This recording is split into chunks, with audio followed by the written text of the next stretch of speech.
So in this segment, we're going to be talking about Jacob Rees-Mogg's genius idea of unilaterally accepting foreign rules to free up trade.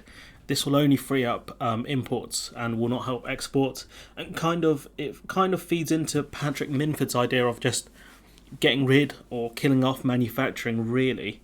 Especially because equivalency rules can be quite broad. Normally given to countries with similar kind of laws and things like that, but depending on how liberal the UK are with their kind of equivalency rules, it could cause problems for UK manufacturers. It could let in lower standard goods, and also will impact us when it comes to trade with the EU in two different ways, because when it comes to, say, products going from GB to France, there's going to be further checks to make sure they adhere to EU law. And also, it could mean more checks in the Irish Sea, because, again, the EU don't want subpar goods getting into the EU single market. So this idea that Rees-Mogg has hailed as a great idea is stupid. With that out of the way, let's have a look at the article. So Britain should unilaterally recognise other countries, so unilaterally, only one way, regulations in order to make the most of post-Brexit trade, according to a new report backed by Mogg.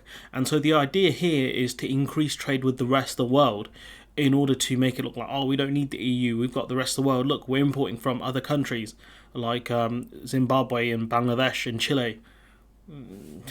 No, like the environmental damage is bad enough, but giving equivalency to countries that shouldn't have it is going to be disastrous for the UK. The newly appointed Minister for Brexit Opportunities has thrown his weight behind calls to automatically accept foreign rules so long as they offer equivalent safety standards, not demanding that other nations accept UK rules. So this is going to it's going to help with imports to an extent, but damage exports massively. And this will be in the interest of British consumers, according to analysis by the Institute of Economic Affairs. And the thing is, right, maybe this will feed into Rees-Mogg's idea of cheap shoes for peasants.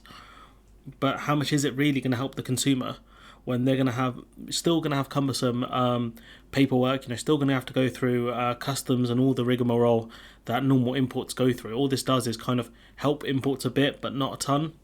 The think tank argues that the cost of non-tariff barriers, such as complying with safety regulations and customs marks, so I'm assuming that means CE marks and things like that, can cost the equivalent of 20% tariffs on some goods. And that's for good reason, because you have to make sure their goods are up to spec. Under current plans from 2023, all EU goods destined for the UK market will need to be certified by a new regulatory customs mark. This is the UK CE mark. Now, the issue with that is it's going to damage export or imports a lot, because companies aren't going to want to go through the rigmarole of getting a CE mark and then also getting the UK mark. The EU do have a CE mark, right? I'm pretty sure it is a CE mark. But, they're not going to bother going through two regulatory processes unless it's worth the money. And if it's not worth the money, it's going to impact massively imports into the UK or exports to the UK, depending on how you want to phrase it. And it's going to make it worse for UK consumers. And so what the UK's genius plan is to unilaterally recognise the EU's kind of sort of grant the EU equivalency unilaterally so that imports can keep flowing in from the EU. This is because the EU refuses to continue mutual recognition after a transitional period. The thing is, though, potentially the EU could grant mutual recognition equivalency, essentially. But what happens when the UK continuously starts talking about deregulation? Will we keep our equivalency then? Probably not. And that's maybe the thing the EU are waiting on. Because at the end of the day, having the UK as an export market for the EU is important. But if the UK unilaterally gives the EU this equivalency, then they ain't going to reciprocate because they don't have to. However, the IEA, that's the think tank, says Britain must nevertheless unilaterally recognise EU rules and the CE mark in the interest of a new radical free trade policy, because if we don't, it's going to massively affect imports, and also the fact that they want to use this as a catalyst to start giving these equivalencies out to other countries. That's why they want to do this. Anyone who believes in free trade will welcome this report, said Mogg. Non-tariff barriers are the delight of protectionists again, and these protectionists are the things. These are the people that are protecting manufacturing jobs and agricultural jobs in the UK. Without these quote protectionists, the jobs in the UK would be far worse. and should be removed whenever possible. Okay, but it's your job to talk about the implications if we do that, right? You are going to tell us about the downsides, right? Or is there just considerable upsides? Because I've heard that before. The UK has an opportunity to lead the world with a radical trade policy of recognising regulations without requiring reciprocity, starting with the EU. And the thing is, right, there's a reason why no other country's done this, because this is a massive bargaining chip in negotiations, in trade negotiations. That's why no other country has done this. But the UK, being ever so desperate, will be made mugs of again on the international stage and probably give equivalency to countries that we shouldn't do. This will transform the UK's trade policy, ensuring goods which emulate our own standards. And again, equivalency is saying we have similar standards, not the same. So emulation, maybe not the word I'd go for here. And traded freely into the UK without unnecessary regulatory barriers. You know, they go on to say this will bolster the UK status as a free trading nation and help towards a solution to the Northern Ireland Protocol dispute. It will do the exact. It won't do that though, will it?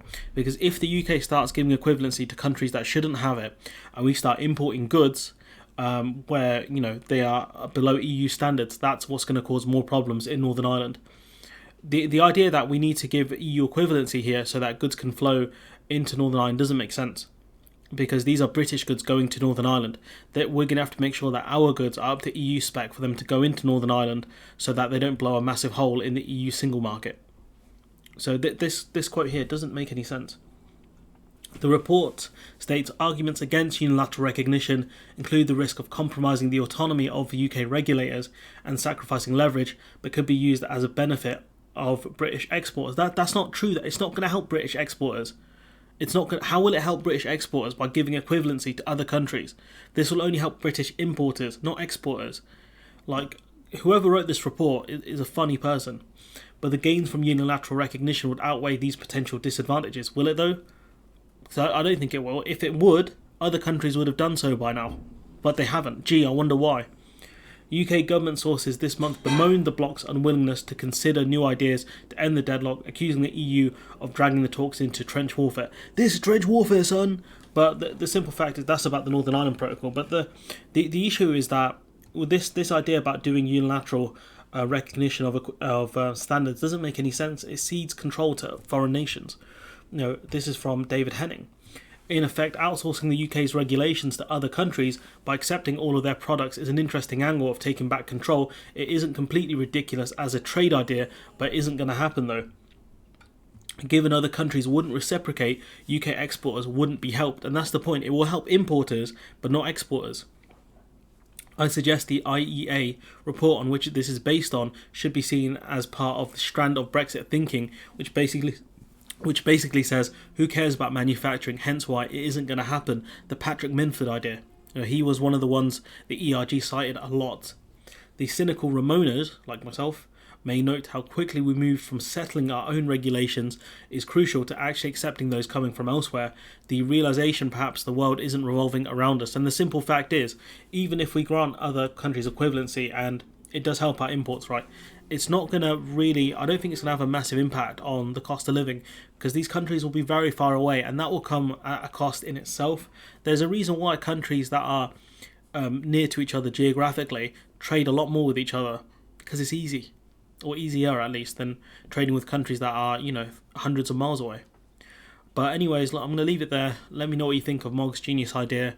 Let me know what you think in the comments below. Like, comment, share, subscribe. Support the channel on Patreon if you can. And hopefully I'll see you in the next one.